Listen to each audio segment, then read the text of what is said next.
যদি বলে আমি এতদিন বেটা ছেলে ছিলাম, আমি এখন টাকা দিয়ে অপারেশন করে নিয়ে আমি মেয়ে ছেলে হয়ে যাব, ডাক্তারের কাছে যেতে গেলে তারা আপনার শরীর পরীক্ষা করার পর রায় দিয়ে দিতে পারে, হ্যাঁ ভাই তুমি মেয়ে হয়ে যেতে পারো। তো যদি লিঙ্গ পরিবর্তন কেউ করতে চাই, আপনাকে রব্বুল আলামিন পুরুষ করে তৈরি করেছেন, আপনি চাইলেন কি হতে? নারী হতে। সার্জারি করে আপনাকে মহিলা বানিয়ে দেওয়া হলো।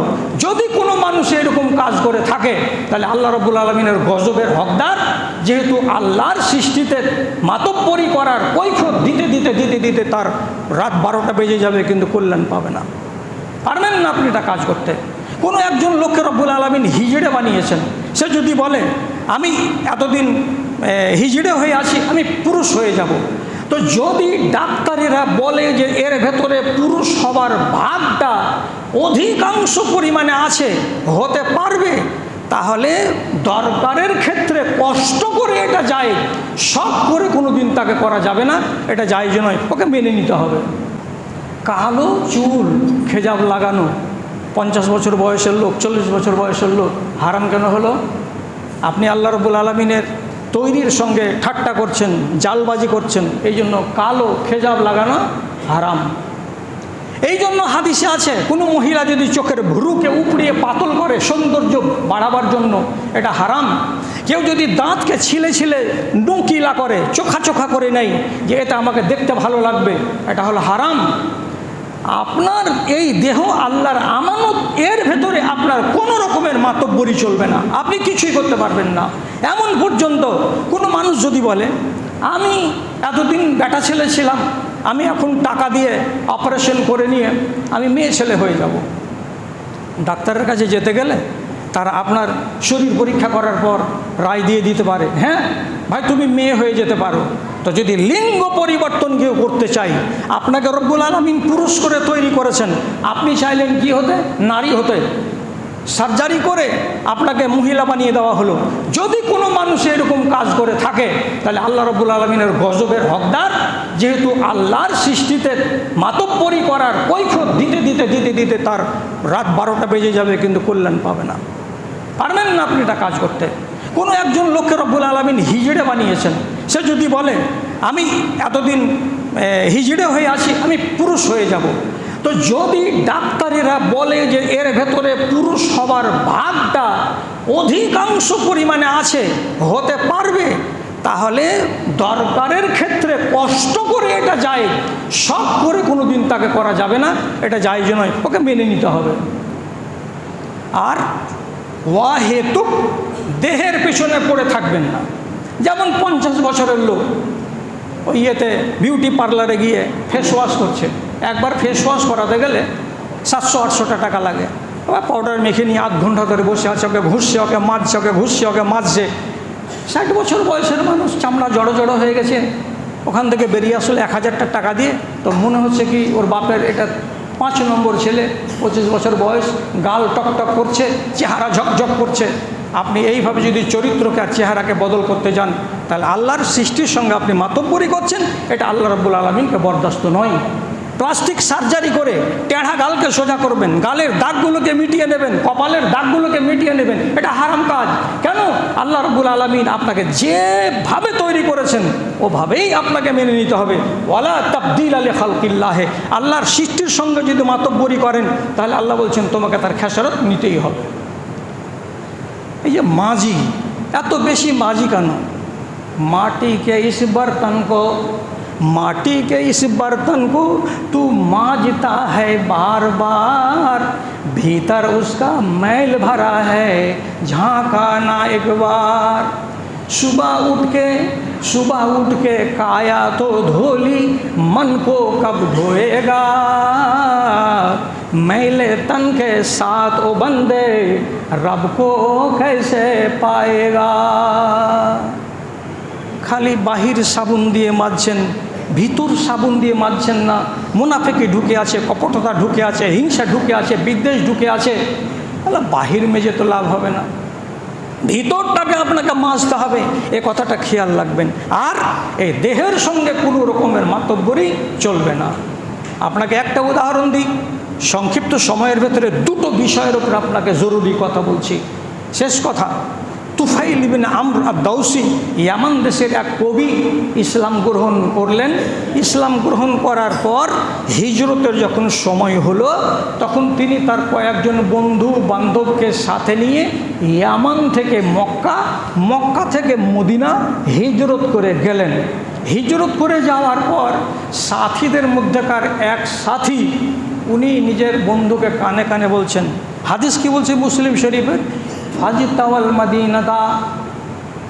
ওই লোক কানে কানে গিয়ে বলছে, বন্ধু তুফাইল, মদিনার আবহাওয়া আমাকে শ্যুট করে না, আমাকে ভালো লাগে না। কখনো মাথা ব্যথা, কখনো পেট ব্যথা, কখনো জ্বর, কখনো জ্বালা। এই জন্য আমি ইচ্ছা করেছি মদিনা থেকে বাড়ি ফিরে চলে যাব। তুমি আমাকে বাড়ি পৌঁছিয়ে দাও, আর দেওয়ার পরে আবার তুমি মদিনায় চলে এসো, আমি মদিনায় থাকবো না। তুফাইল রাদিয়াল্লাহু তাআলা আনহু বলছেন, এই খ্যাপা, হিজরতের লাভ কত, ফজিলত কত তুমি জানো? খবরদার এই কথাটা বলিও না যে বাড়ি ফিরে যাব। এই যে একটু কষ্টটা সাময়িক, এটাকে বরদাস্ত করো, সব ঠিক হয়ে যাবে। 2 দিন 3 দিন 4 দিন বন্ধুর কাছে আবেদন জানালো, বন্ধু পাত্তা দিল না। একদিন কি করলো, এই সাথী রাতের বেলায় নামাজ আদায় করে জানে খেদ হলো, নিজের তীর দান থেকে একটা তীর বের করে পাথরে ওকে ঘুষে নিয়ে চোখা করলো। আর চোখা করার পর মসজিদের এক কোণাতে শুয়ে গিয়ে নিজের আঙুলে চোখা তীরের ফলা দিয়ে এমনি করে একটা পোরকে কেটে দিল। আর যখনই পোরটা কেটে দেওয়া, ব্লিডিং আরম্ভ হলো। এবার কানপট্টির উপরে হাত দিয়ে শুয়ে আছে আর ব্লিডিং চলতে আছে। কখন অজ্ঞান হয়েছে, কখন তার ব্লিডিং খতম হয়েছে, আর কখন যে মরে গেছে কেউ জানে না। তাকে দাফন করা হলো। এবার 8 দিন 10 দিন 12 দিন পর এই তুফাইল ইবনে আমর বলছেন, আমি আমার বন্ধুকে স্বপ্নে দেখতে পেলাম। স্বপ্নের অনেক কথা আছে, আজকের ওটা আলোচনা নয়। আজকে যদি সংশয় মনে থাকে রাখেন, কিছুদিনের জন্য ওটা পরে আলোচনা হবে। এই ব্যক্তি নেককার মানুষ স্বপ্নে দেখছেন, তো স্বপ্নে নিজের বন্ধুকে জিজ্ঞেস করে বলছেন, কাইফা হালকা, বন্ধু কেমন আছো কবরের ভেতরে? তখন বন্ধু জবাব দিয়ে বলছে, ইন্নাল্লাহ কাদ গাফারানি বে হিজরাতি এলা নবীহি, আল্লাহ রাব্বুল আলামিনের সামনে আমি বিশাল বড় অপরাধ করেছি, মানে এটা আত্মহত্যা, অথচ আল্লাহ তাআলা আমাকে মাফ করে দিয়েছেন। কেন? আমি দেশ ছেড়ে নবীর দেশে হিজরত করেছিলাম। যদি হিজরত না করা থাকতো তাহলে আল্লাহ আমাকে ক্ষমা করতেন না। কিন্তু আমি দেখছি তার হাত ঢাকা, ব্যান্ডেজ করার মতো, কে কেন জানে হাতটাকে কিছু কাপড় দিয়ে ঢাকা আছে। তখন বলছে, আমি নিজে আবার জিজ্ঞেস করলাম, বন্ধু আপনার হাতটা কেন ঢাকা?